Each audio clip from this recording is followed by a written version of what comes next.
Alright gang, here is our video for continuing with section 20.1. We are specifically going to look at using bacteria and plasmids to clone genes from anything. The example we're going to use is some human DNA, but we're going to be cloning a gene.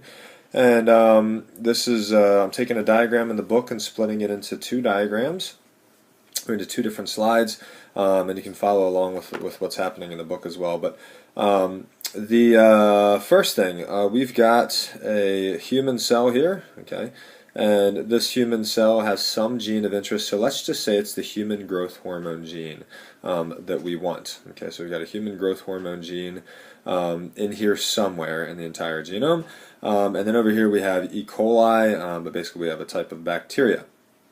What we're going to do is we are going to, step one, we're going to get the human DNA isolated from DNA cells, and there's a process for isolating DNA from cells, and we're not going to get into that, but isolate that human DNA. And then we're going to do the same thing with this plasmid from the bacteria. Isolate the plasmid from the bacteria. Again, we're not going to get into the details of how they do that, but you're going to get this plasmid out of here. This plasmid, as we go forward, we're going to have to be able to mark whether this plasmid has entered another bacteria in the future or not.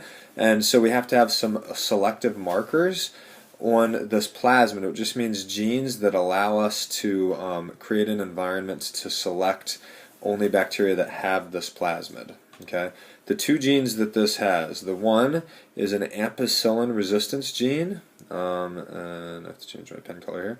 The ampicillin resistance gene right here, and it's designated in this orange, and that just means that any bacteria that has this plasmid would be able to live if ampicillin, which is an antibiotic, if ampicillin is present. Then there's also something called the LAC-Z gene, which is noticed in white here, the LAC-Z gene. And basically what that allows, any bacteria that has the LAC-Z gene, it can break down lactose. Okay, it can also break down something called X, I'll write it up here, X-G-A-L, X-gal, which is short for X-galactose, which is basically very similar to lactose, and can be broken down by the product of this LAC-Z gene. So these two things, I'll explain how they help process or select bacteria in the future. But so these two genes are on here. Another important note is that the restriction site, the place where this plasmid is going to get cut, the restriction site, is right in the middle of the LAC-Z gene. So you can see it here. Right in the middle of that LAC-Z gene is where the restriction site is. So what we do is we've isolated the plasmid and we've isolated the human DNA. That's step one. Then we're going to take both of them and put them in solutions with a restriction enzyme. Okay, it's going to be the same restriction enzyme, and that restriction enzyme is going to take the human DNA and chop it up into probably thousands of little pieces, but into little pieces we're just going to show 3 here. Okay, 3 little pieces. And it's going to take the plasmid and it's going to chop it, but the only place where this restriction site is in the entire plasmid is right in the middle of the LAC-Z gene. Okay, so right in the middle of the LAC-Z gene, you can see that's chopped up. We've got 3 of our thousands of human DNA fragments, and we're just going to put these together. Put the human DNA fragments, the restriction fragments, put them in a solution with all of these plasmids that have been cut apart. Okay, and then we can add ligase to that, DNA ligase, and these plasmids will hopefully take up some of the human DNA. If they take up the human DNA, then they're called recombinant DNA plasmids. If they don't take up the human DNA, they're just regular plasmids. They're not recombinant DNA plasmids. They're just like the original. Okay. So at this point, we have incorporated human DNA into some plasmids. Now we have to be able to distinguish which plasmids did take up human DNA and which ones did not take up human DNA. So that's the next slide. Alright, so here we have our bacteria, and we would just have a solution of bacteria. And what we're going to do is we're going to plate that. We're going to pour it on a plate that contains both ampicillin, okay, so it'll contain ampicillin, and it will also contain this X-gal, okay, which is like lactose. So basically it's a plate with lactose in it, but it has these two things. And then what we have to understand is that after we did the transformation step where we tried to put the plasmids back into the bacteria, sorry, and I should have just said that, that's this next step, is put the plasmids back into the bacteria. So you take a bunch of bacteria and all of these plasmids that we hope are recombinant plasmids and go through a transformation process, hoping that the plasmids end up into inside some bacteria. So we have that here. So now we have these bacteria with plasmids. After that transformation process is done, there's actually three types of bacteria that might exist in there.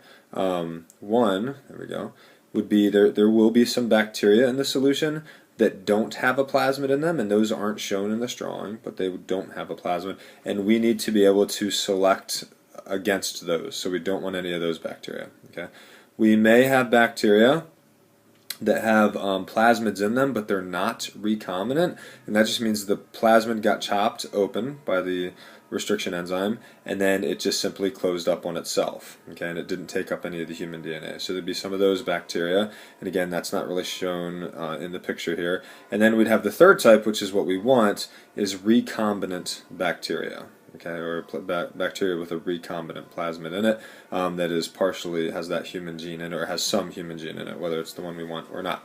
So those are the three types. So what we have to do when we set up this plate here is we have to make sure that we can select between these three types. Okay, and if we can select between these three types of bacteria, then we can find the ones that we want, which are the recombinant plasmid containing bacteria.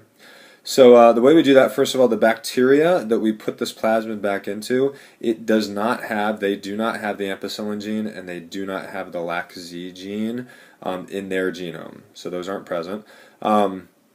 We know that ahead of time.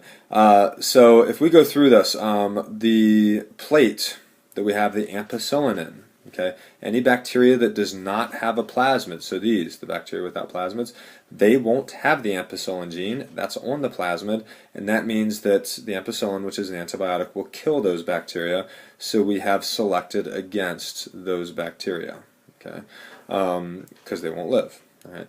The next one is, what about these, the comparison of the ones that will live, which do have the ampicillin gene. These bacteria, some of them did not recombine, some of them did recombine. Okay?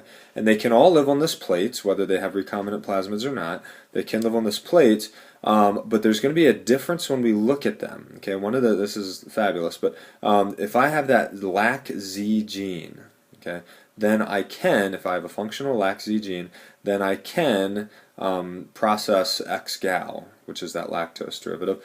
And when a cell does that, when an E. coli cell does that, it actually makes the cell turn a bluish color. It's not a true blue, but it's a bluish color.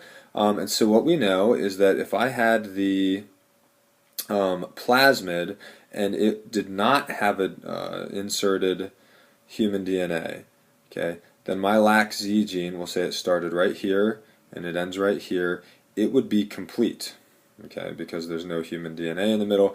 We have this complete gene. So if I have a non-recombinant plasmid, then this bacteria, when I'm put into this kind of plate, I'll have a functional LAC-Z gene, and I and my colony will turn blue.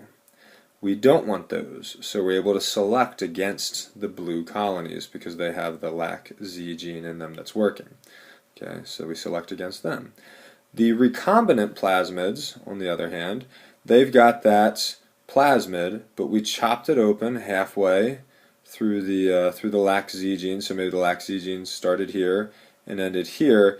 We chopped it, and in the middle we put some human DNA. If I can pull off doing this, put some human DNA in the middle here, and so that LAC-Z gene is interrupted. Okay, and that means that it won't produce the beta-galactosidase, is the thing that the protein that's made, but it won't produce that, which means it won't be able to process the X-gal or the X-galactose. Okay, so when those E. coli, the ones that can't process that, they stay white. So in this plate, we can look at the white colonies, or the creamyish colored colonies, and those would be the ones that we know have human DNA inserted into them. So now we've selected for our recombinant plasmid containing bacteria. All right.